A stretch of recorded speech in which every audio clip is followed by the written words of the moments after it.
शाम का समय था। आसमान में सूरज धीरे धीरे ढल रहा था और गांव की कच्ची गलियों पर अंधेरा अपना पैर पसारने लगा था। गांव के ज्यादातर लोग अपने अपने काम निपटाकर घर लौट रहे थे। उसी गांव में कबीर नाम का एक आदमी रहता था। कबीर अपने घर के अंदर कमरे में अकेला बैठा हुआ था। उसके हाथ में फोन था और वो चुपचाप फोन की तरफ देख रहा था। तभी ठक ठक ठक उसके घर के मुख्य दरवाजे पर किसी ने दस्तक दी। कबीर अचानक चौंक गया। उसने कुछ पल तक दरवाजे की तरफ देखा, फिर बाहर से आवाज आई, कबीर बाबू, दरवाजा खोलिए। आवाज सुनकर कबीर थोड़ा घबरा गया। उसे समझ नहीं आया कि इतनी शाम को कौन उसके घर आया है। वो धीरे धीरे उठकर दरवाजे के पास गया। कौन है? कबीर ने अंदर से ही पूछा। बाहर से जवाब आया, मैं हूं बाबू, गांव का डाकिया। आपके लिए एक चिट्ठी लेकर आया हूं। कबीर ने राहत की सांस ली। उसने बाहर जाकर देखा तो सामने गांव का बूढ़ा डाकिया खड़ा था। उसके हाथ में एक सफेद रंग का लिफाफा था।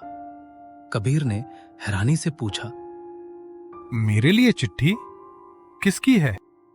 डाकिया ने लिफाफा उसकी तरफ बढ़ाते हुए कहा, पता नहीं बाबू, ऊपर आपका ही नाम लिखा है और चिट्ठी थोड़ी जरूरी लग रही है।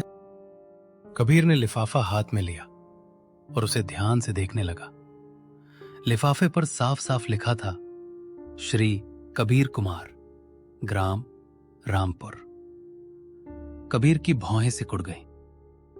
लेकिन मुझे तो किसी चिट्ठी का इंतजार नहीं था। डाकिया हल्की मुस्कान के साथ बोला, अब वो तो चिट्ठी पढ़ने के बाद ही पता चलेगा बाबू। इतना कहकर डाकिया वहां से जाने लगा। कबीर ने उसे रोकते हुए पूछा, अरे रुकिए, कम से कम इतना तो बताइए कि ये चिट्ठी कहां से आई है। डाकिया कुछ पल रुका। उसने लिफाफे को देखा और फिर कबीर की तरफ देखते हुए बोला, हनुमानपुर से आई है। हनुमानपुर? नाम सुनते ही कबीर के चेहरे पर हैरानी दिखाई देने लगी। लेकिन वहां से मुझे कौन चिट्ठी भेजेगा? डाकिया ने सिर हिलाते हुए कहा, ये तो मुझे नहीं मालूम बाबू, डाक में आई थी, मैं बस पहुंचा रहा हूं। इसके बाद डाकिया वहां से चला गया। कबीर कुछ देर तक उसे जाते हुए देखता रहा। फिर वो चिट्ठी लेकर घर के अंदर चला गया। कमरे में पहुंचकर उसने लिफाफा खोला। अंदर एक कागज था। कबीर ने उसे निकालकर पढ़ना शुरू किया। पहली ही लाइन पढ़ते ही उसकी आंखें फैल गईं। उसमें लिखा था, प्रिय कबीर कुमार, आपको सूचित किया जाता है कि हनुमानपुर गांव के जंगल में स्थित पोस्ट ऑफिस में आपकी नियुक्ति हो गई है। आपको आज रात ही वहां पहुंचकर अपनी नौकरी ज्वाइन करनी है। कबीर कुछ क्षण तक उस कागज को बिना पलक झपकाए देखता रहा। आज रात ही? उसके चेहरे का रंग थोड़ा उड़ गया। वो दोबारा चिट्ठी पढ़ने लगा, जैसे उसे यकीन ही नहीं हो रहा हो कि उसने सही पढ़ा है। जंगल वाला पोस्ट ऑफिस, ये कैसी नौकरी है और मुझे इसके बारे में पहले क्यों नहीं बताया गया? कबीर बुदबुदाया। फिर उसके मन में कई सवाल उठने लगे। इतनी रात को वहां क्यों बुलाया है? दिन में भी तो जा सकता था। कबीर ने मन में बोला। शाम के 7 बज रहे थे। अगर जाना है तो अभी निकलना पड़ेगा। मेरे गांव से हनुमानपुर जाने वाली आखिरी बस रात 8 बजे ही जाती है। उसके बाद तो। वो कुछ सोचकर अचानक रुक गया। उसके चेहरे पर चिंता साफ दिखाई देने लगी। नहीं, मुझे जाना ही होगा। आखिर नौकरी का मामला है। कबीर ने जल्दी जल्दी अपना सामान निकालने के लिए कमरे में गया। उसने एक छोटा सा बैग लिया और उसमें कुछ कपड़े, पानी की बोतल और जरूरी सामान रख लिया। घर से जाते समय उसकी नजर बाहर खिड़की के पास पड़ी। एक पल के लिए उसके मन में अजीब सा डर पैदा हुआ। उसे समझ नहीं आ रहा था कि आखिर जंगल के बीच बने उस सुनसान पोस्ट ऑफिस में उसे रात में ही क्यों बुलाया गया था, लेकिन नौकरी जाने के डर से उसने उन सवालों को अपने दिमाग से निकाल दिया। बैग हाथ में लेकर घर से जाने लगा। बाहर अब अंधेरा काफी बढ़ चुका था। गांव की गलियां पहले से ज्यादा सुनसान लग रही थीं। कबीर तेज कदमों से बस स्टैंड की तरफ चल पड़ा। कुछ ही देर में वो बस स्टैंड पहुंच गया। वहां लगभग सन्नाटा था, लेकिन उसकी किस्मत अच्छी थी। हनुमानपुर जाने वाली आखिरी बस अभी वहीं खड़ी थी। कबीर ने राहत की सांस ली। वहां बस का कंडक्टर खड़ा था। उसने बोला, अरे बाबू, जल्दी बस में बैठिए, अब बस खुलने वाली है।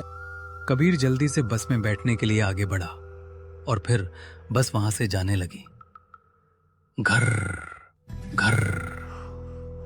उसे बिल्कुल अंदाजा नहीं था कि आज रात का यह सफर उसकी जिंदगी की सबसे डरावनी रात बनने वाला है।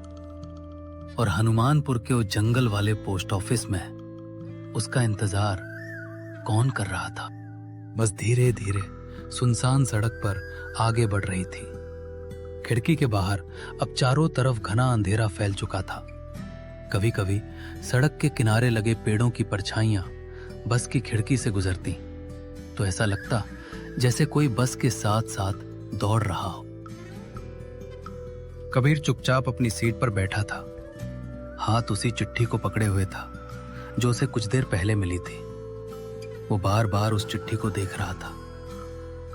आज रात ही हनुमानपुर के जंगल वाले पोस्ट ऑफिस में ज्वाइन करना है। ये बात उसके दिमाग से निकल ही नहीं रही थी। करीब आधे घंटे बाद बस अचानक धीमी होने लगी। ड्राइवर ने दूर से दिखाई दे रहे कुछ घरों की तरफ देखते हुए बस रोक दी। हनुमानपुर, कंडक्टर ने जोर से आवाज लगाई। कबीर तुरंत खड़ा हो गया। उसने अपना बैग उठाया और बस से नीचे उतर गया। जैसे ही उसके पैर जमीन पर पड़े, बस कुछ सेकंड वहीं खड़ी रही और फिर तेज आवाज करते हुए आगे बढ़ गई। कबीर सड़क के किनारे खड़ा बस को दूर जाते हुए देखता रहा। कुछ ही पलों में बस अंधेरे में गायब हो गई। अब उसके सामने था हनुमानपुर। कबीर ने चारों तरफ नजर दौड़ाई। गांव में अजीब सी खामोशी थी। कुछ घरों में मिट्टी के दिए और बल्ब जल रहे थे, लेकिन सड़क पर लोगों की आवाजाही बहुत कम थी। हवा में ठंडक थी। कहीं दूर से कुत्ते के भौंकने की आवाज सुनाई दी। कबीर ने अपना बैग फेंक किया और गांव के अंदर की तरफ चल पड़ा।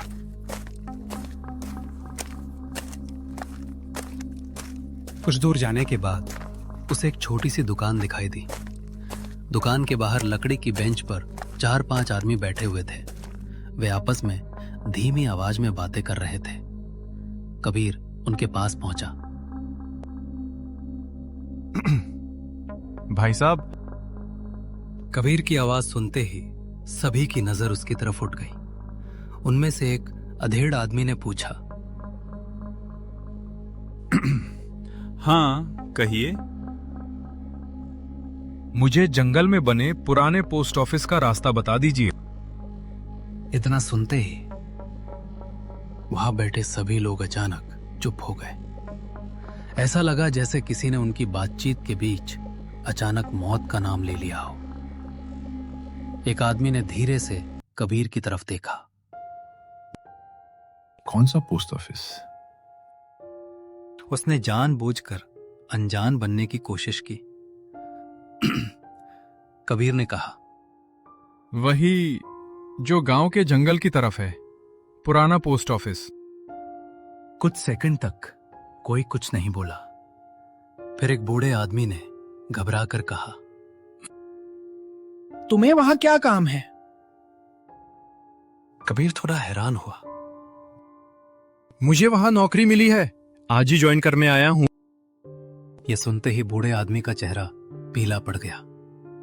उसने तुरंत अपने पास बैठे आदमी की तरफ देखा। दोनों के बीच जैसे बिना शब्दों के ही कोई बात हो गई। कबीर को कुछ समझ नहीं आया। उसने पूछा, क्या हुआ? आप लोग ऐसे क्यों देख रहे हैं?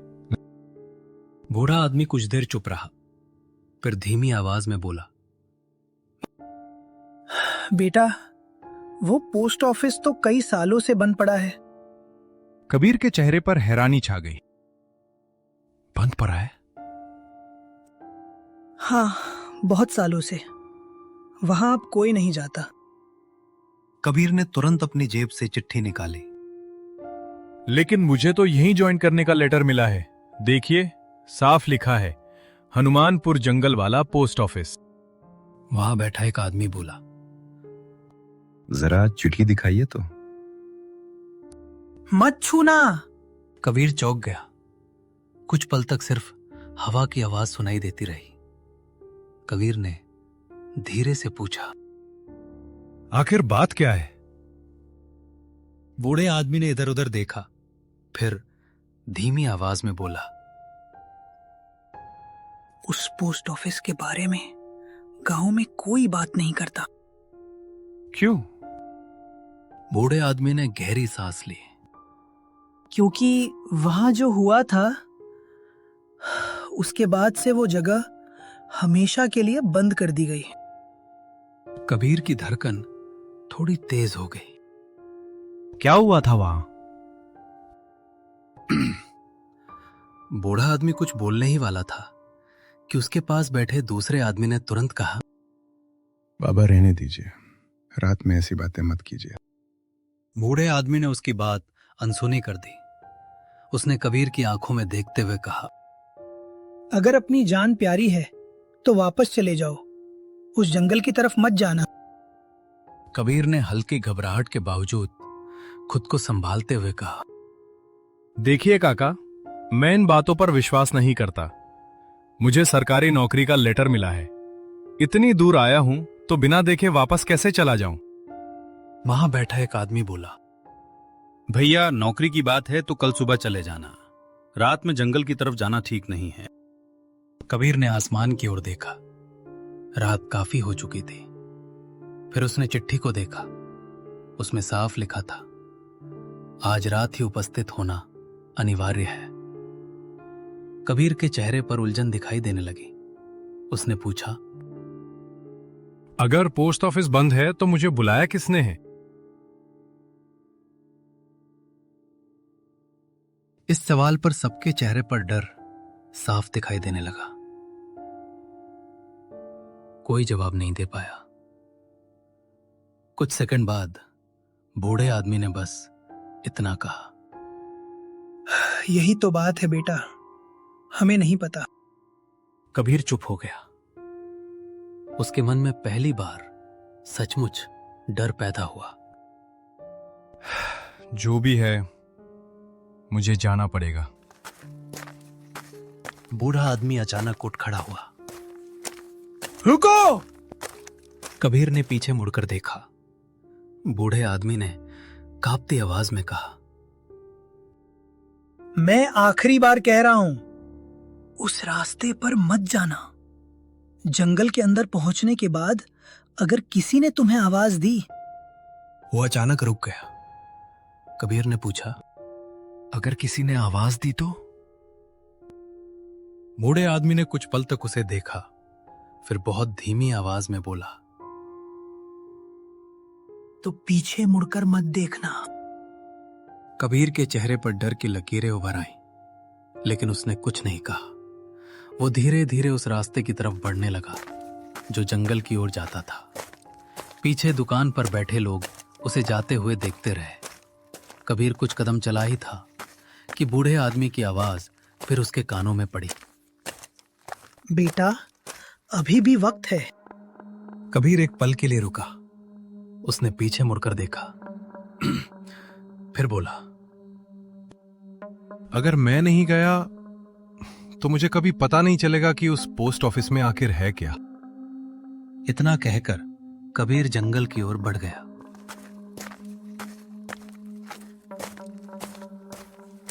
उसके कदमों की आवाज धीरे धीरे सुनसान रास्ते में खोने लगी। टक ठक ठक। दुकान पर बैठे सभी लोग बिना कुछ बोले उसी दिशा में देखते रहे। तभी बूढ़े आदमी ने बहुत धीमी आवाज में कहा, शायद वो लौट आया है। भगवान उसे बचाए, क्योंकि आज रात उस पोस्ट ऑफिस में फिर से किसी के आने का इंतजार था। जंगल वाले पोस्ट ऑफिस का पहला राज कबीर धीरे धीरे जंगल की ओर बढ़ता जा रहा था। गांव की आखिरी बस्ती भी अब पीछे छूट चुकी थी। सामने सिर्फ घना जंगल था। चारों तरफ ऊंचे ऊंचे पेड़ खड़े थे, जिनकी शाखाएं आपस में इस तरह उलझी हुई थीं कि आसमान तक ठीक से दिखाई नहीं दे रहा था। रात की ठंडी हवा पेड़ों के बीच से गुजरती तो पत्तियां अजीब आवाज करती, सर सर सर। कबीर ने अपने बैग की पट्टी कसकर पकड़ी। वो कुछ दूर तक चलता रहा, लेकिन जल्द ही उसे एहसास हुआ कि उसे रास्ता ही नहीं पता। वो रुक गया। अब किस तरफ जाऊं? उसने चारों तरफ देखा। हर तरफ एक जैसा जंगल। न कोई रास्ता दिखाई दे रहा था, न कोई घर और न ही इंसान। कबीर ने घबराकर कहा, गांव वालों ने रास्ता तो बताया ही नहीं, अब वापस भी नहीं जा सकता। तभी अचानक पीछे झाड़ियों में कुछ हिला। खड़ खड़। कबीर तुरंत पलटा। उसका दिल जोर जोर से धड़कने लगा। कौन है? कुछ क्षण तक कोई जवाब नहीं आया। फिर पेड़ों के पीछे से एक आदमी बाहर निकला। उसके हाथ में लकड़ी की एक छड़ी थी और कंधे पर पुराना सा कपड़ा लटका हुआ था। कबीर ने राहत की सांस ली। अरे भाई, आप यहां इतनी रात में? आदमी ने कबीर को ऊपर से नीचे तक देखा, फिर पूछा, तुम कौन हो और इतनी रात को जंगल में क्या कर रहे हो? मेरा नाम कबीर है। मुझे हनुमानपुर के पुराने पोस्ट ऑफिस में नौकरी मिली है। मैं वहीं जा रहा हूं, लेकिन रास्ता समझ नहीं आ रहा। इतना सुनते ही उस आदमी के चेहरे का रंग बदल गया। वो कुछ सेकंड तक बिल्कुल शांत खड़ा रहा, फिर धीमी आवाज में बोला, पोस्ट ऑफिस? हाँ, वही जंगल वाला पोस्ट ऑफिस। आपको उसका रास्ता पता है? आदमी ने कुछ देर तक कबीर को देखा, फिर जंगल के एक अंधेरे रास्ते की तरफ उंगली करते हुए बोला, उस रास्ते से सीधे चले जाओ। थोड़ी दूर बाद रास्ता 2 हिस्सों में बटेगा। वहां दाईं तरफ मुड़ना। उसके बाद कुछ दूर चलने पर तुम्हें एक पुरानी इमारत दिखाई देगी। वही पोस्ट ऑफिस है, जैसे पता है। बहुत बहुत धन्यवाद भाई। आदमी ने कुछ नहीं कहा। कबीर आगे बढ़ने लगा, लेकिन तभी पीछे से उस आदमी की आवाज आई, सुनो। कबीर रुक गया। आदमी ने कांपती आवाज में कहा, अगर वहां पहुंच जाओ तो रात में बाहर मत निकलना। क्यों? लेकिन इस बार वो आदमी कुछ नहीं बोला। वो तेजी से दूसरी दिशा में चला गया और कुछ ही पलों में पेड़ों के बीच गायब हो गया। कबीर उसे हैरानी से देखता रह गया। अजीब आदमी था। उसने सिर झटका और आगे बढ़ गया।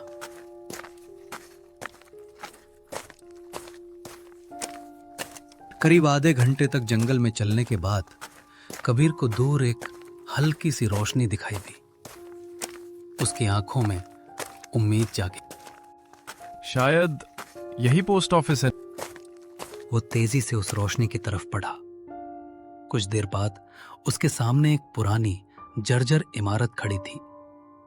दीवारों पर जगह जगह दरारें थीं। दरवाजे के ऊपर लगी पुरानी पट्टी पर धुंधले अक्षरों में लिखा था, भारतीय डाकघर, हनुमानपुर शाखा। कबीर कुछ पल उस बोर्ड को देखता रहा। तभी उसकी नजर दरवाजे के पास खड़े एक आदमी पर पड़ी। वो पोस्ट ऑफिस का पहरेदार था। कबीर उसके पास गया। भाई साहब। पहरेदार ने उसकी तरफ देखा। जी? कबीर ने चिट्ठी निकालते हुए कहा, मुझे यहां नौकरी मिली है। ये मेरा ज्वाइनिंग लेटर है। पहरेदार ने चिट्ठी देखी। फिर उसकी नजर कबीर के चेहरे पर गई। तो आप ही कबीर साहब हैं? कबीर को उसकी बात अजीब लगी। तो यही वो पोस्ट ऑफिस है जहां मुझे काम करना है? जी साहब, यही है। आपको यही काम करना होगा। कबीर ने इमारत की तरफ देखा। उसे गांव वालों की बातें याद आने लगी। ये जगह कई सालों से बंद है, रात में वहां मत जाना। अगर किसी ने आवाज दी तो पीछे मुड़कर मत देखना। कबीर ने तुरंत पहरेदार से पूछा, गांव वाले इस पोस्ट ऑफिस का नाम सुनते ही डर क्यों जाते हैं? पहरेदार का चेहरा अचानक गंभीर हो गया। कबीर ने आगे पूछा, उन्होंने कहा कि यह जगह कई सालों से बंद है। क्या यहां पहले कुछ हुआ था? मुझे ज्यादा कुछ नहीं पता साहब। लेकिन आपको तो यहां का पहरेदार बनाया गया है, आपको तो पता होगा। पहरेदार कुछ बोलने ही वाला था, फिर अचानक चुप हो गया। उसकी आंखों में डर साफ दिखाई दे रहा था। कबीर ने पूछा, क्या हुआ? साहब, बस इतना जानता हूं कि रात के समय यहां कुछ ठीक नहीं रहता। कबीर का चेहरा गंभीर हो गया। क्या मतलब? रात के बाद यहां किसी के रुकने की इजाजत नहीं है। किसकी इजाजत नहीं है? आपकी या ऑफिस की? पहरेदार ने जवाब नहीं दिया, बस दरवाजे की तरफ देखने लगा। कबीर ने फिर पूछा, बताइए ना, आखिर यहां होता क्या है? मुझे नहीं पता साहब, मैं कुछ नहीं जानता। फिर वो अचानक वहां से जाने लगा। अरे, आप जा कहाँ रहे हैं? रात के 9:57 उसका चेहरा डर से सफेद पड़ गया। साहब, मुझे अब जाना होगा। लेकिन आप तो पहरेदार हैं। पहरेदार में कांपती आवाज में जवाब दिया, साहब, मैं रात के 10 बजे के बाद यहां नहीं रुकता। कबीर कुछ समझ पाता उससे पहले ही पहरेदार तेजी से वहां से भागने लगा। कुछ ही सेकंड में उसकी परछाई भी जंगल के अंधेरे में गायब हो गई। कबीर अकेला खड़ा रह गया। उसने धीरे से पोस्ट ऑफिस की तरफ देखा। ये सब आखिर हो क्या रहा है? कबीर ने भारी मन से पोस्ट ऑफिस के अंदर गया। दरवाजा खुलते ही धूल की गंध उसके नाक में गई। अंदर पुरानी मेजें, टूटी कुर्सियां और लकड़ी की अलमारियां पड़ी थी। कमरे के एक कोने में एक पुराना बिस्तर भी था। कबीर ने अपना बैग रखा और थककर बिस्तर पर बैठ गया। गांव वाले डरे हुए हैं, पहरेदार भी डरकर भाग गया और मुझे आधी रात में यहां नौकरी करने के लिए बुलाया गया है। यह सब इतना अजीब क्यों है? आखिर इस पोस्ट ऑफिस में ऐसा क्या हुआ था? लेकिन थकान इतनी ज्यादा थी कि कुछ ही देर में उसकी आंखें बंद होने लगी।